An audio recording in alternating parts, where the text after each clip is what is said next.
Now, addressing the concern of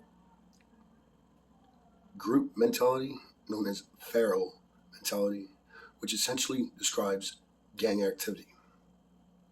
When, per se, a person was to weaponize their imagination about someone to another person who's never ever heard anything about them in their entire life, except for what an individual that it's like going up to. Have you ever seen it on the schoolyard, right? Kid goes up to one kid, tells him, "Hey, that guy said something about your mother." Right? And he's all pissed off, Maybe he doesn't do anything, right? And goes up to the kid. They said that's to the one kid, he was said something about your mother. Goes and tells that kid the same thing, but then while he's telling it, makes it out like, totally over exaggerated, like tried making it sound so bad, like that the weaponization of imagination, okay? Because essentially, you can get misdirected if something very scary is being told to you, but it's said really funny, and you don't really think nothing of it, and you realize how like horrific that joke actually was, right? But at the moment, it didn't feel so scary, even though the words were definitely blood curdling. These type of misdirections that lead to, well, lasting, lifelong lasting injuries.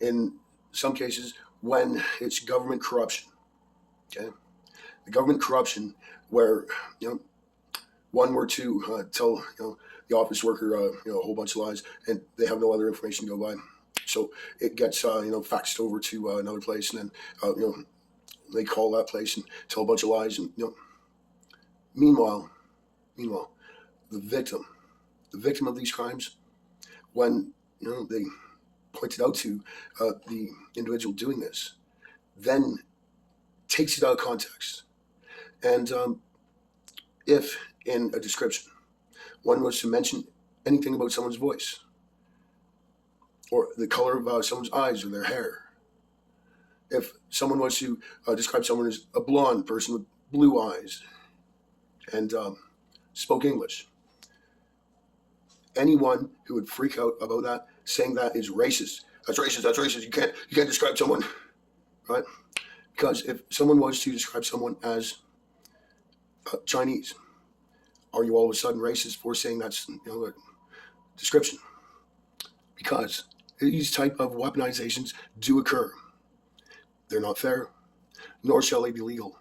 They're not, or normally not taught in this country, at least wherever it derives from. I'm not sure. Probably a weaponized imagination, and that is the problem. Because essentially, if someone has a lisp, and it's very noticeable, and that's kind of identifiable about them, or they're very nervous and they stutter all the time, and it's mentioned, it's a way of describing accurately, to describe someone's tone of voice, especially whether it's an accent, whether the person is being smug and arrogant, whether a person is being angry and deliberate, whether a person is literally crying for help and seems like their world is being ripped apart.